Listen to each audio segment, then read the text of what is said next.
Good morning, friends. Good evening, good afternoon, good day, good time, whatever it is that you find yourself watching this. I hope you're well. And let's begin with a prayer together, and then we'll jump into our song.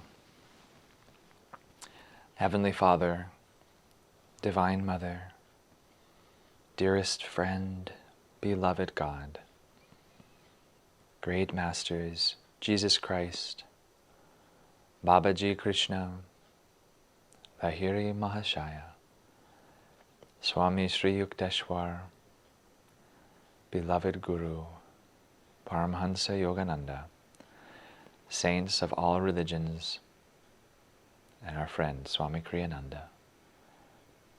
Humbly we bow before all of you and ask for your blessings today.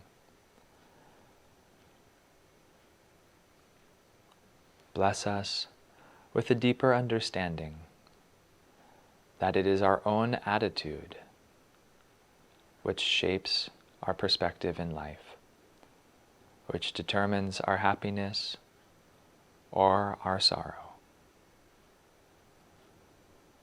Help us learn how to resolutely change our attitudes, change our minds for the better, with a light hand, with a smile, and with your joy. Om. Peace. Amen.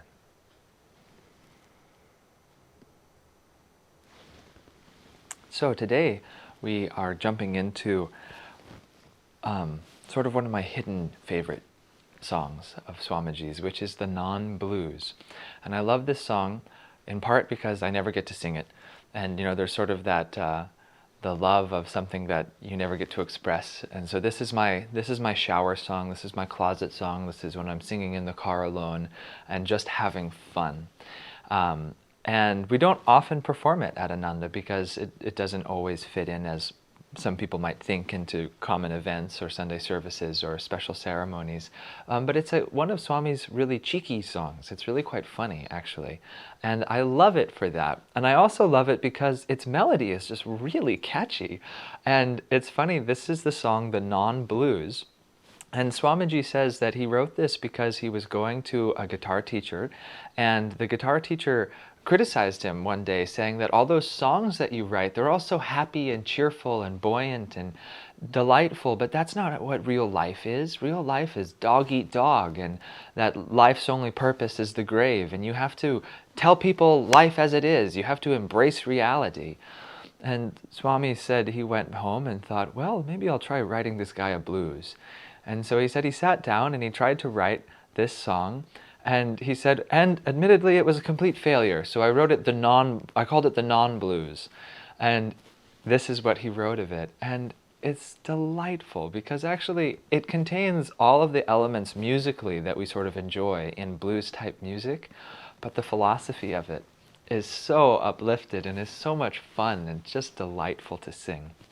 And I actually have really enjoyed this song because hidden within its comical lyrics, which are sort of farcical, in fact not sort of, I would say this is definitely a farce, is real wisdom. And so I find myself singing it not only just to make myself laugh and smile, but to remember the reality that it is inviting us to live in. And so let's go ahead and take a listen to it and try and enjoy a little taste of Swamiji's humor and his good spirit. And I really like to imagine what it must have been like when Swami came back to that next guitar lesson and said, I've got a song for you. I thought a lot about what you said, and I'd like to play it for you. And what must have ensued after that.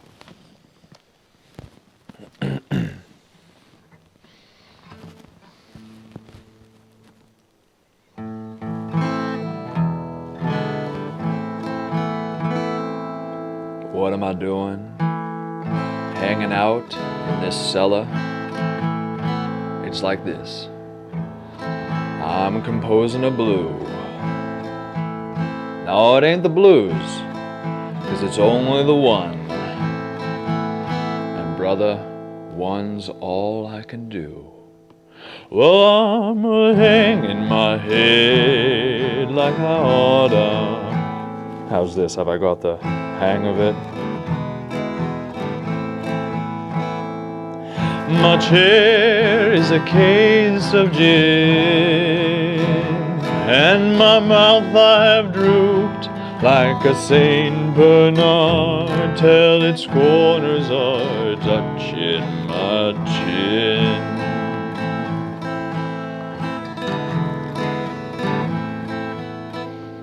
You may ask why you're feeling so blue. Well, I ain't, I just thought I should try. 'Cause some fella said all the songs of yours ain't for real, they don't make no one cry.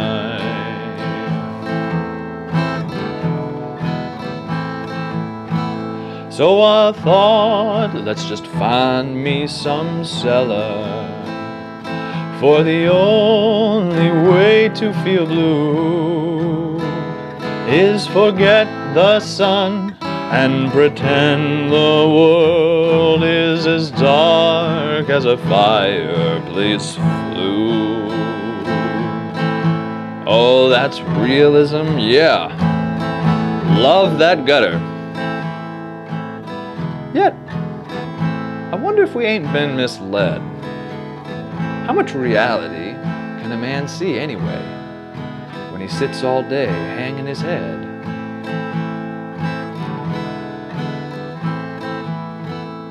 Now it ain't that I don't know what grief is. This old heart has had its full share. But grief's one thing, and complaining another.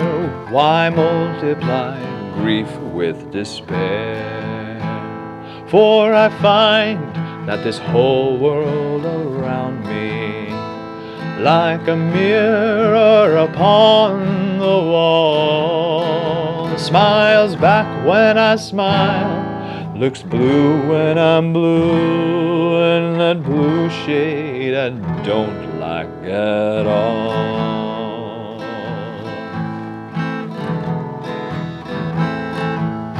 So I'm going back to my bad old haunts.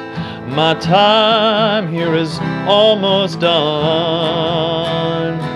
The fact is, fella, I can't stand this cellar. I just gotta get out in the sun.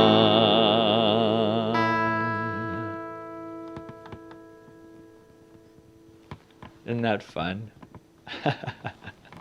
There's so much to enjoy in that song. I mean, just in singing it, that actually I also have to comment, because if you only ever heard this song, you wouldn't see it. But when Swamiji writes out the lyrics to this, he actually writes it in dialect. And so it's not that, like, Swami insists that when you sing it, you sort of put on this bhav of being a blues singer and trying to do that. And that just charms me so much, because instead of writing the word I, with the letter I, he writes A-H, and then every word that is abbreviated has an apostrophe, and he changes the way that you would spell common words. Like, for example, in the first verse, instead of saying the word head, H-E-A-D, in the text, he writes it H-A-I-D. And so he's really hamming it up, and he's trying to force you to sing this in a particular way, which I think is just perfect, because he's not taking this seriously at all, and he's showing the farcical attitude behind it throughout. And actually, I heard a recording of Swamiji singing this live just this morning, and it was so funny. He just, does it perfectly. But when we go to sing this song, we should feel free to be a little bit of a farce and to enjoy the humor present within it.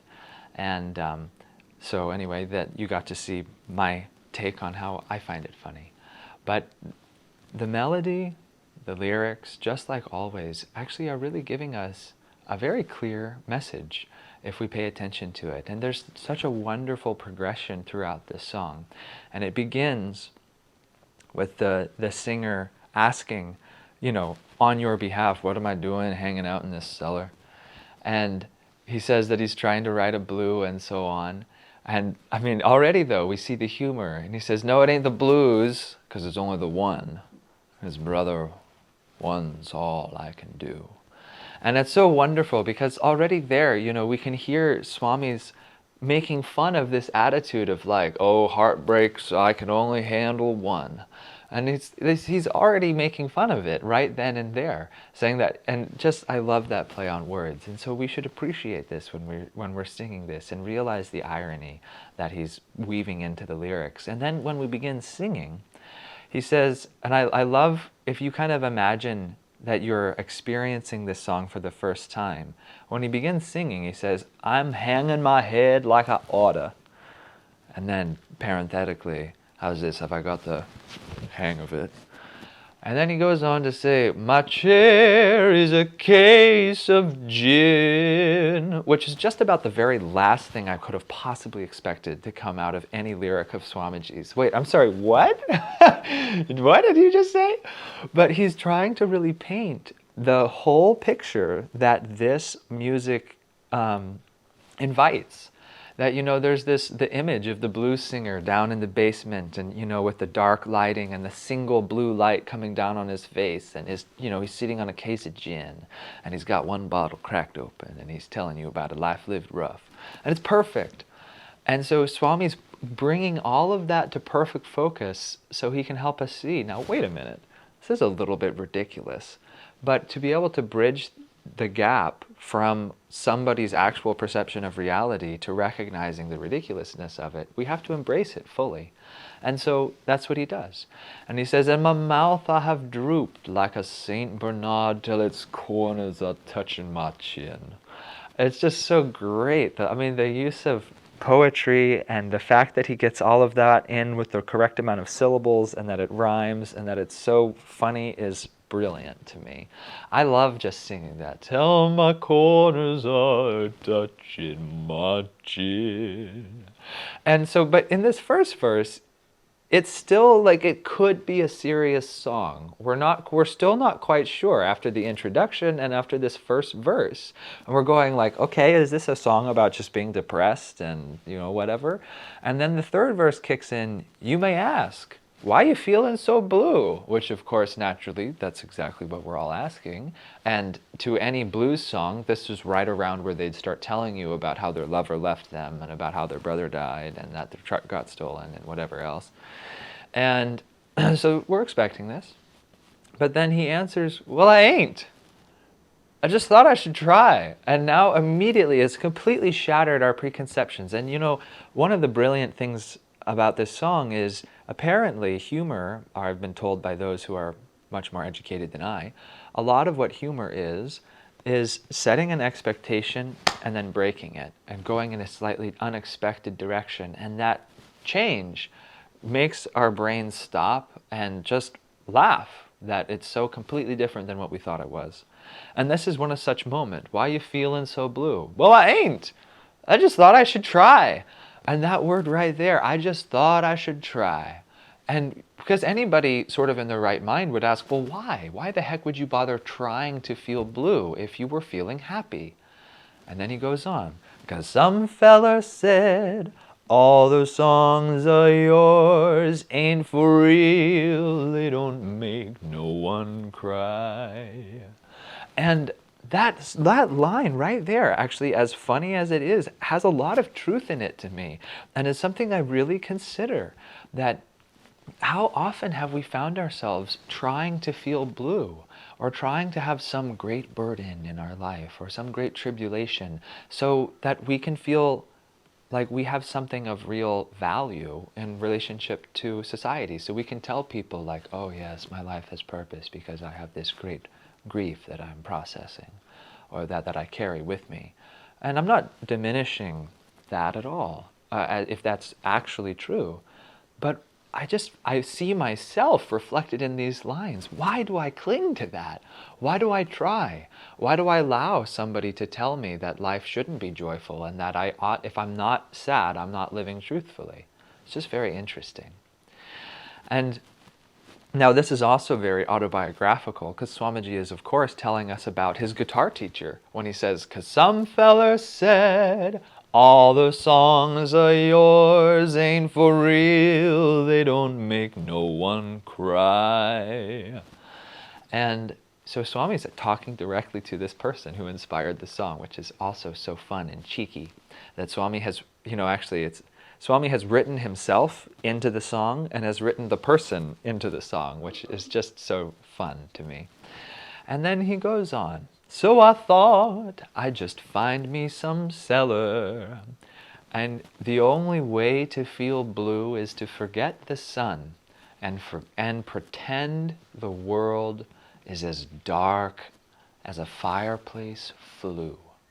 And so I love this idea that there's this songwriter who thought, well, I better go try and write a sad song. So he goes and locks himself in some basement and sits on the case of gin and droops his mouth and strums a guitar a few times and thinks, it's not happening. I can't quite do it.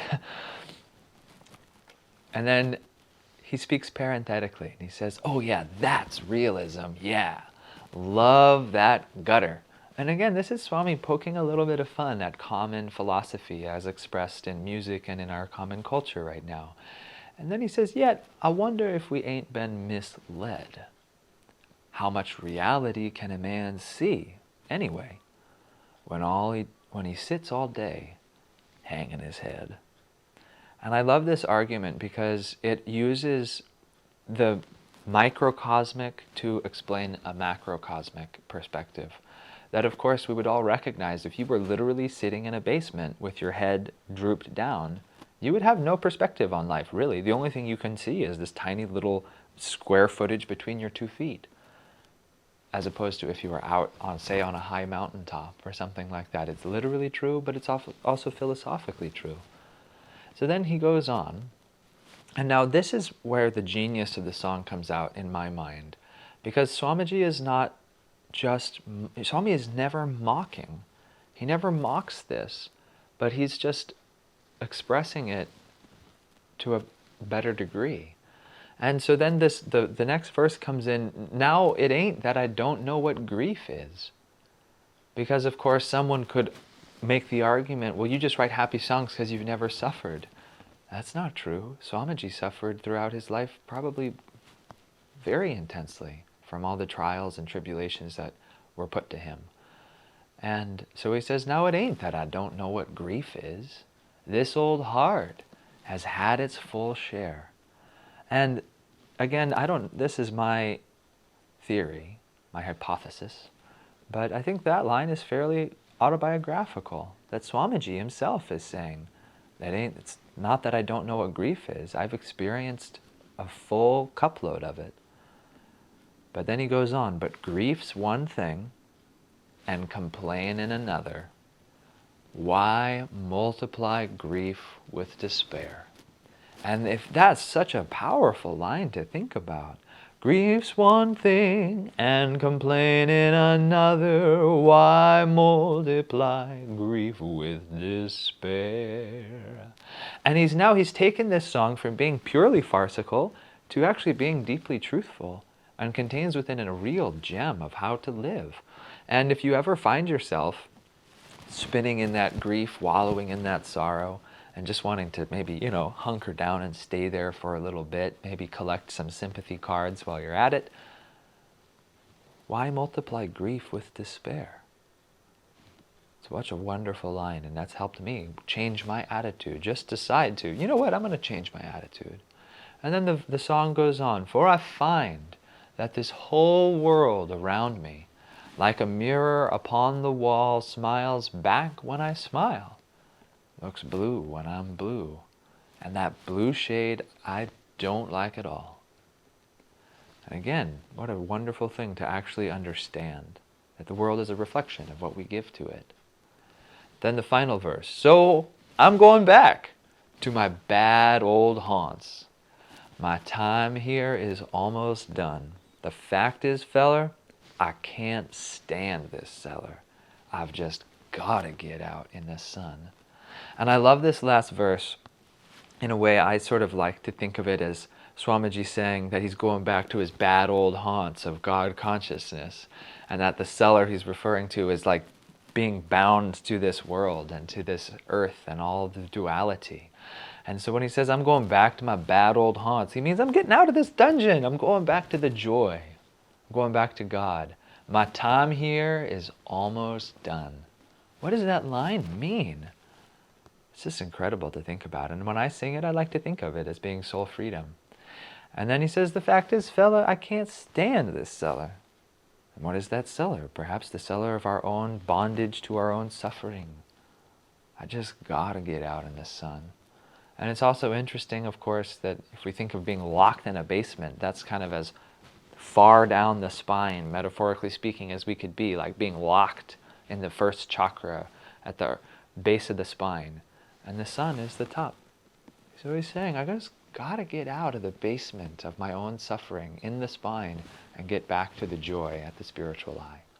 It's fun to see that throughout the song. Now, let's hear the melody expressed through the cello, because like I said, the melody itself is very satisfying, and I think you will appreciate it when you hear it on the cello.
Isn't it fun? It's just so satisfying. It's like, how do I say it? It's like being served a really excellent cheese. You go, ooh, has all the flavor. And what I also delight about this melody is Swamiji is a little expressive with it. That when he sings it, he doesn't sing it just exactly as it's written. He puts in a few grace notes, a few accidentals, a few sort of expressive phrases, as a blues singer would. And so it's really fun to sort of play around with the expressivity of the melody a little bit, and I tried to do that a little bit on the cello. And you can just hear how much fun he's having. Like, this is such a cheeky song in such a delightful way. So let's sing it one more time together, and if you know it, sing with me. And if you happen to have, like an appropriate hat, go ahead and put it on, and put on your best blues face, and we're going to give this a shot. And I think if you're not having fun when you sing this song, you're not doing it right just yet. So let's take a second, close our eyes, and let's try to feel the joy that Swamiji put into this song. His good humor, but also his sympathy, his understanding of the human troubles, and his desire to help all of us get out of that through right attitude, through good humor, and through this song.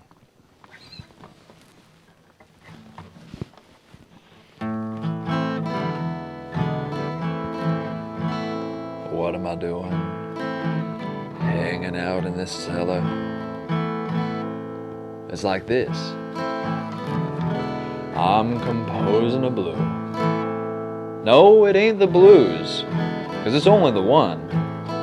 And brother, one's all I can do. I'm hanging my head like I oughta. How's this? Have I got the hang of it? My chair is a case of gin, and my mouth I have drooped like a Saint Bernard, till its corners are touching my chin.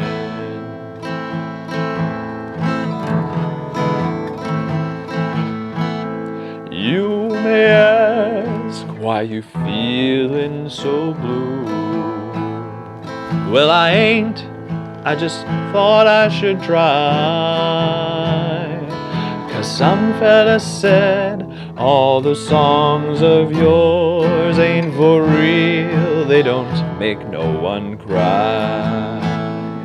So I thought, let's just find me some cellar, for the only way to feel blue is forget the sun and pretend the world is as dark as a fireplace flue. Oh, that's realism, yeah. Love that gutter. Yet, I wonder if we ain't been misled. How much reality can a man see anyway, when he sits all day hanging his head?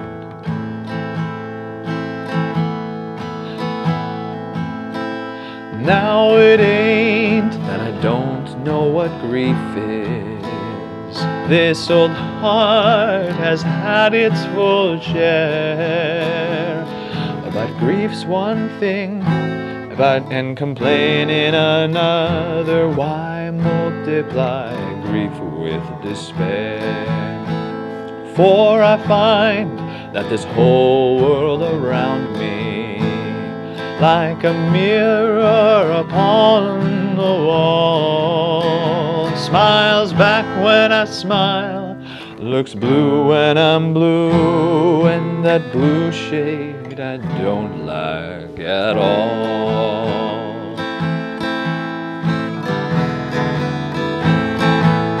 So I'm going back to my bad old haunts. My time here is almost done. The fact is, fella, I can't stand this cellar. I just gotta get out in the sun.